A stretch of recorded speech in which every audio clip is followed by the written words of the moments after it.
नमस्कार बच्चों, मैं पंकज वर्मा, पीजीटी कॉमर्स, केंद्रीय विद्यालय बबीना कैंट ऑनलाइन क्लासेस में आपका स्वागत करता हूं। हम क्लास 12 के अकाउंटेंसी के बारे में बात कर रहे हैं और उसमें हमारा फर्स्ट यूनिट चल रहा है accounting for non profit making organisation, जिसमें आपने पिछले वीडियो में देखा होगा कि रिसिप्ट एंड पेमेंट्स अकाउंट्स के बारे में डिस्कशन हुआ है। रिसिप्ट एंड पेमेंट्स अकाउंट्स में जितने भी आइटम्स आते हैं, चाहे वो रिसिप्ट की बात कर लें, चाहे हम पेमेंट की बात कर लें, इनके बारे में पूरी तरह डिस्कशन हो चुका है। आज हम उसी में ही आगे पढ़ेंगे, जो कि अकाउंटिंग रिकॉर्ड में सेकेंड स्टेप है, जिसे हम लोग कहते हैं income and expenditure account. Income expenditure account most important account है, जहां से हमें पता चलता है कि हमारे एमपीओ का सरप्लस क्या है और डेफिसिट क्या है। नॉर्मली एक बात हम पहले भी डिस्कस कर चुके हैं कि एमपीओ का पर्पस प्रॉफिट अर्न करना नहीं है।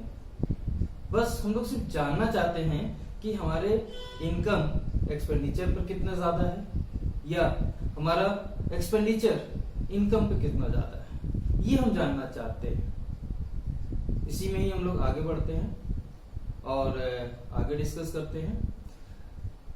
इनकम एक्सपेंडिचर अकाउंट एक नॉमिनल अकाउंट है और इसके अंतर्गत जितने भी आइटम या जितने भी ट्रांजैक्शन इंक्लूड किए जाएंगे वो सारे रेवेन्यू नेचर के होंगे।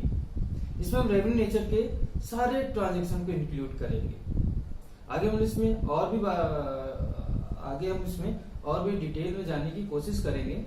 फिलहाल अगर हम लोग इनकम एक्सपेंडिचर अकाउंट का तुलना प्रॉफिट एंड लॉस अकाउंट से करें तो दोनों सेम होते हैं, but profit and loss account हमारा प्रॉफिट मेकिंग ऑर्गेनाइजेशन में यूज होता है और इनकम एक्सपेंडिचर अकाउंट हमारे एमपीओ में यूज होता है।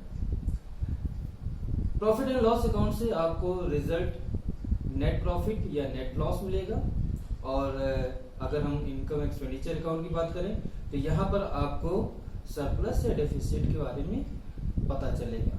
जब भी हम इनकम एक्सपेंडिचर अकाउंट को प्रिपेयर करते हैं तो दो बातों को ध्यान रखना है, ये मोस्ट इंपॉर्टेंट पॉइंट है और ज्यादातर स्टूडेंट को देखा गया है वो इन्हीं दो पॉइंट को मिस कर देते हैं और उनका इनकम एक्सपेंडिचर अकाउंट गलत हो जाता है।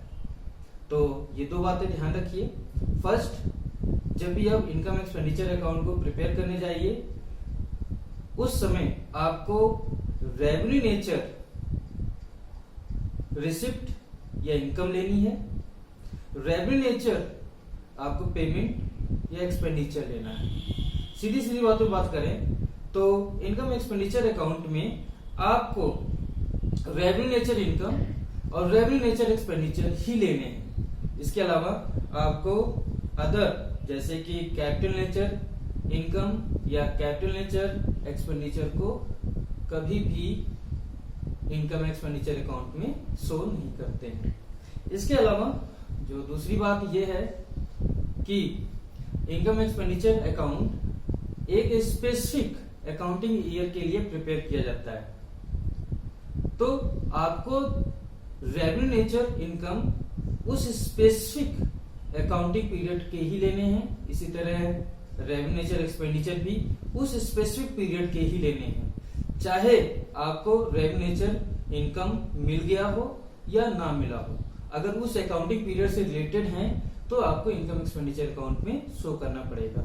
इसी तरह एक्सपेंडिचर की बात कर लें तो एक्सपेंडिचर में भी आपको टोटल रेवेन्यू नेचर एक्सपेंडिचर ही रखने हैं, चाहे उसका पेमेंट हो गया हो या करना बाकी हो। इट मीन सीधी सीधी बात है, रेवेन्यू नेचर इनकम और एक्सपेंडिचर एक पर्टिकुलर अकाउंटिंग पीरियड के ही रखे जाएंगे।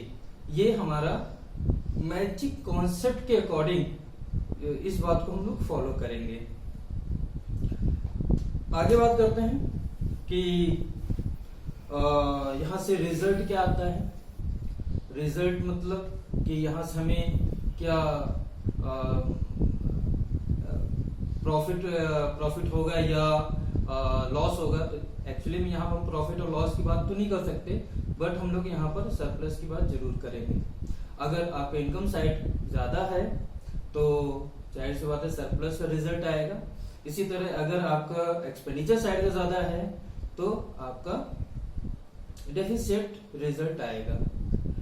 इसको ज्यादा समझने के लिए आइए इसका एक फॉर्मेट देखते हैं, जो कि कुछ इस तरह है, जो कि आप स्क्रीन पे देखिए। स्क्रीन पे आपको इनकम एक्सपेंडिचर अकाउंट के फॉर्मेट बताया गया है, उसको आप ध्यान से देखिए।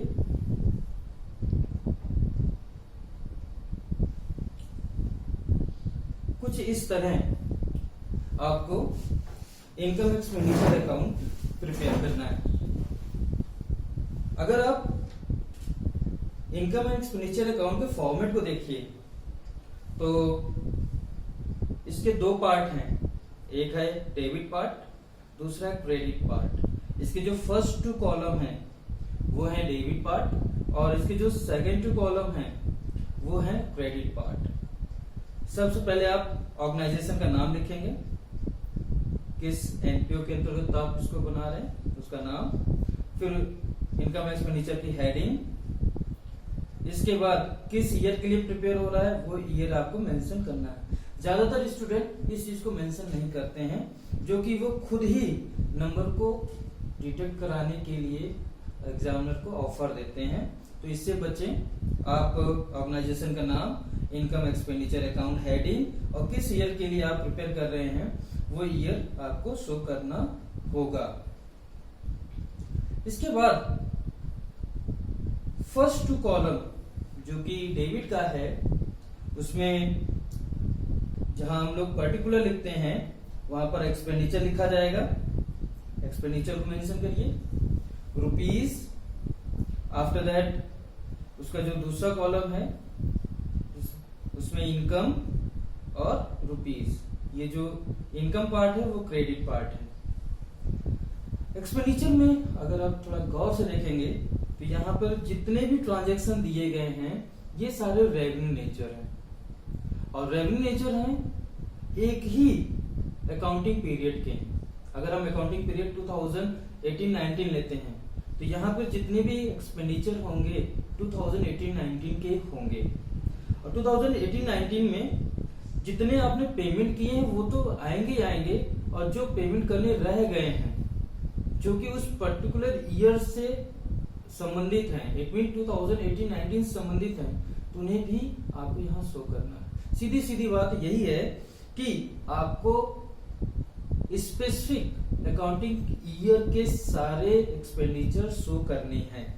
अगर हम इसमें कौन कौन से ट्रांजैक्शन इंक्लूड कर किए जाते हैं उनको देखें तो आप देख सकते हो, salary, rent, insurance premium, audit fees, printing and stationery, honorarium, telephone expenses, repair, depreciation, loss on sale on fixed assets, sports material used. आप इन सारे एक्सपेंडिचर को देखेंगे तो सारे रेवेन्यू नेचर है, किसी भी कैपिटल नेचर एक्सपेंडिचर को यहाँ पर इंक्लूड नहीं किया गया है। इट मीन किसी एसेट्स को यहाँ इंक्लूड नहीं किया गया है, किसी इन्वेस्टमेंट को इंक्लूड नहीं किया गया, डिपॉजिट को इंक्लूड नहीं किया गया है। तो कुल मिलाकर के हमें रेवेन्यू नेचर एक्सपेंडिचर को ही यहाँ पर लेना है। इसी तरह अगर हम इनकम की बात करें तो इनकम में subscription, entrance admission fees, general donation, sale of old newspaper, hall rent, gain on sale of fixed assets, sundry receipt. आप जरा इनकम को देखिए, इनकम में भी सिर्फ रेवेन्यू नेचर इनकम को इंक्लूड किया गया है, यहाँ पर किसी भी कैपिटल नेचर इनकम को इंक्लूड नहीं किया गया है, ना ही कैपिटल नेचर इनकम को हम यहाँ पे इंक्लूड करेंगे। तो टोटल अगर इंफॉर्मेशन की बात करें तो इनकम एक्सपेंडिचर में रेवेन्यू नेचर ट्रांजैक्शन ही आते हैं और एक पर्टिकुलर ईयर के आते हैं। इस पर्टिकुलर ईयर को ध्यान रखिएगा कि एक पर्टिकुलर अकाउंटिंग पीरियड के जितने भी एक्सपेंडिचर हैं उनको इंक्लूड करना है, एक पर्टिकुलर पीरियड के जितने भी इनकम हैं उनको इंक्लूड करना है। अगर हम आगे बात करें तो ऐसे एक्सपेंडिचर जो अभी पे नहीं किए गए बट उस अकाउंटिंग पीरियड से संबंधित हैं तो उन्हें भी आपको इसमें रखना पड़ेगा। इसी तरह अगर हम इनकम की बात करें, कुछ इनकम ऐसे हैं जो नहीं मिले हैं, अगर दिखाने की बात करें तो उन्हें भी यहाँ पर हम शो करेंगे। ठीक है, इसके बाद हम इस इनकम एक्सपेंडिचर के रिजल्ट को कैलकुलेट करते हैं। तो इसमें हम लोग देखते हैं कि अगर हमारा इनकम साइड ज्यादा हो रहा है तो इनकम साइड को हम ऐड करेंगे और उससे हम डेबिट साइड या एक्सपेंडिचर साइड ले आएंगे और एक्सपेंडिचर साइड के जितने भी एक्सपेंडिचर उनको ऐड करके इस टोटल इनकम से माइनस करेंगे। माइनस करने के बाद हमारा रिजल्ट सरप्लस आएगा, सरप्लस लिख देंगे, या इसको हम excess of income over expenditure के नाम से भी जानते हैं। इसी का अपोजिट अगर मान लीजिए कि एक्सपेंडिचर ज्यादा हो रहा है तो हम एक्सपेंडिचर को ऐड करेंगे, जितने एक्सपेंडिचर उनको ऐड करेंगे।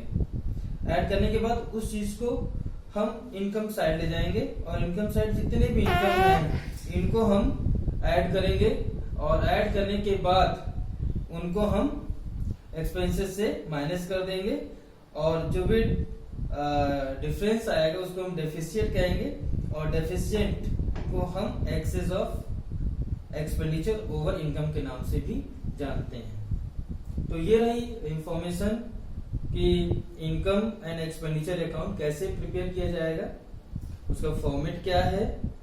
बट लास्ट में एक बात फिर से कहना चाहता हूं कि दो बातें ध्यान रखिएगा। पहली बात तो ये कि यहां पर जितने भी एक्सपेंडिचर या इनकम लिए जाएंगे वो सारे रेवेन्यू नेचर होंगे।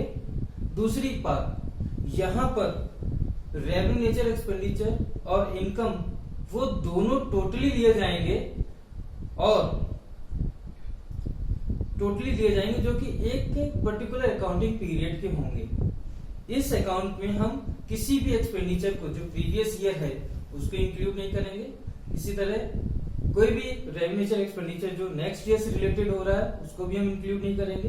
अगर हम इनकम की बात कर रहे हैं, इनकम में भी यही करना है कि जो प्रीवियस ईयर की अगर कोई इनकम इसमें इंक्लूड है तो उसको भी हमें रिमूव करना होगा, हटाना होगा। इसी तरह अगर हमें किसी तरह की इनकम नेक्स्ट ईयर की मिल गई है तो उसे भी हमको यहाँ से रिमूव करना होगा। तो इस तरह आप इनकम एक्सपेंडिचर अकाउंट को प्रिपेयर कर लेंगे। आइए थोड़ा सा बात करते हैं कि इनकम एंड एक्सपेंडिचर अकाउंट और प्रॉफिट एंड लॉस अकाउंट के बीच क्या डिफरेंस है। तो डिफरेंस की बात करते हैं।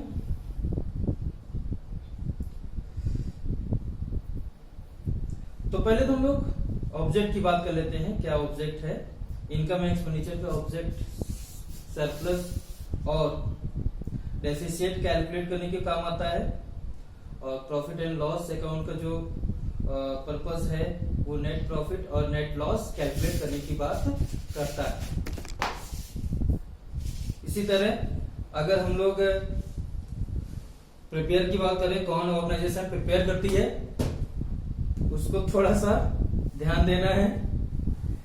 तो इनकम एक्सपेंडिचर एनपीओ के थ्रू प्रिपेयर किया जाता है और प्रॉफिट एंड लॉस किसी भी बिजनेस इंटरप्राइजेस के थ्रू कैलकुलेट किए जाते हैं। अगर हम मेथड की बात करें तो इनकम एक्सपेंडिचर अकाउंट में रिसीप्ट एंड पेमेंट्स अकाउंट से इनकम एक्सपेंडिचर प्रिपेयर किया जाता है। अगर हम प्रॉफिट एंड लॉस की बात करें तो ये ट्रायल बैलेंस के बाद इसका कैलकुलेशन किया जाता है।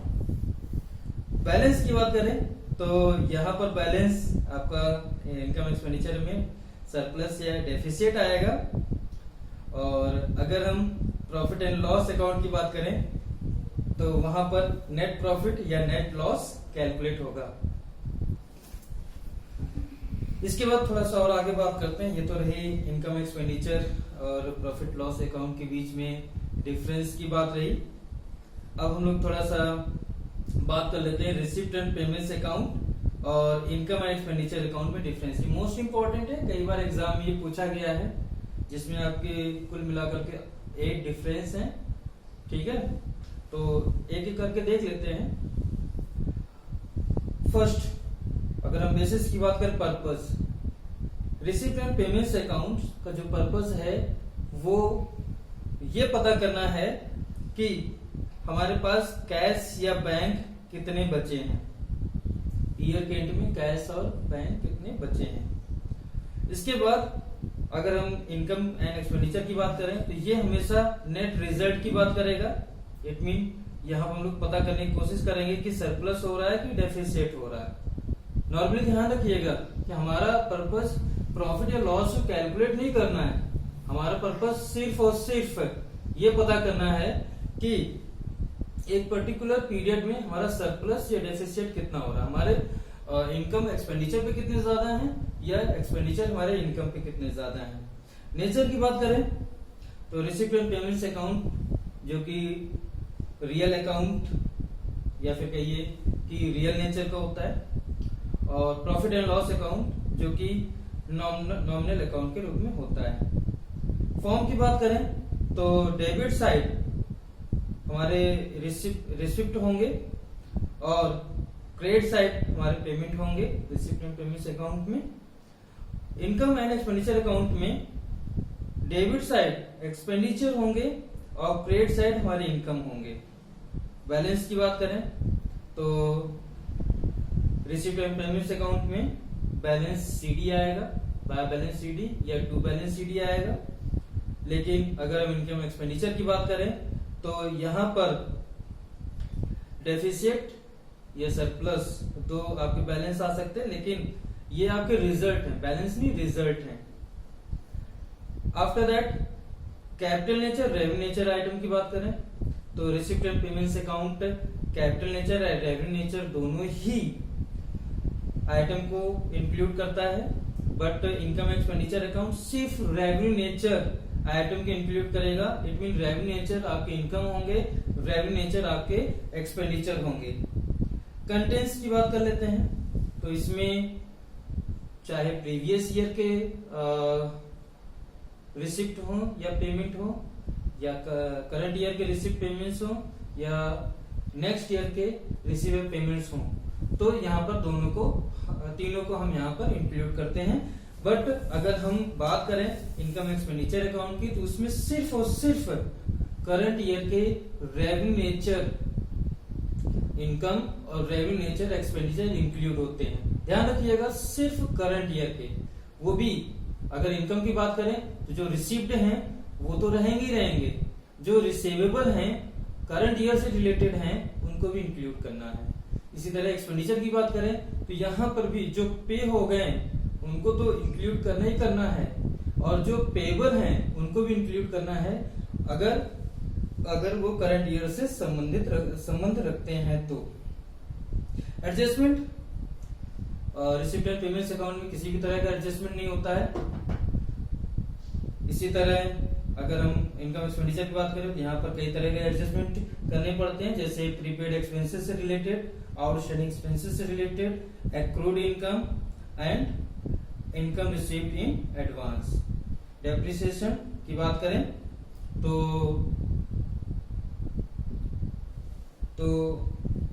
रिसिप्ट एंड पेमेंट्स अकाउंट में किसी भी तरह के नॉन कैश नहीं आते। इट मीन यहाँ पर डेप्रिसिएशन का किसी भी तरह का एडजस्टमेंट नहीं किया जाना है। लेकिन अगर हम लोग बात करें इनकम एक्सपेंडिचर अकाउंट की तो यहाँ पर आपको नॉन कैश को भी इंक्लूड करना पड़ता है, इसलिए यहाँ पर डेप्रिसिएशन को भी इंक्लूड करेंगे। आज के लिए बच्चों इतना ही। अब इसके आगे हम लोग बैलेंस शीट के बारे में बात करेंगे। बैलेंस शीट कैसे प्रिपेयर होगी, कितने तरह के बैलेंस शीट प्रिपेयर होंगे, इसको हम लोग नेक्स्ट वीडियो में देखेंगे। तब तक के आप अपना ख्याल रखिए, घर पर रहिए, स्वस्थ रहिए। नमस्कार, धन्यवाद।